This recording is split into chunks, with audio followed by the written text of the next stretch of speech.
让这场暴风雨洗净你的罪吧！哈哈哈哈！哈哈哈哈！黑暗，划过边境吧！我让光芒降临！黑暗，狂风，再加一点暴力！昼夜欢喜，祝福喜，折断船帆，撕毁人心。是谁？谁在那里？爸，别过来！求你可帮慈悲，太善良了。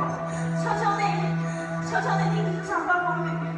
那些人都是无辜的，你用魔法掀起的这场暴风雨，已经快要让这座大船就这样撞得粉身碎骨了。请你帮帮他们吧。乖女儿，你知道爸爸为什么要施这场法术？在很久以前，你是个受人民爱戴的小公主，而我则是一国的公爵。当时国师太平，我每天都沉浸在魔法之中。我将政务交给了我的弟弟，但是他不仅没有将本分收好，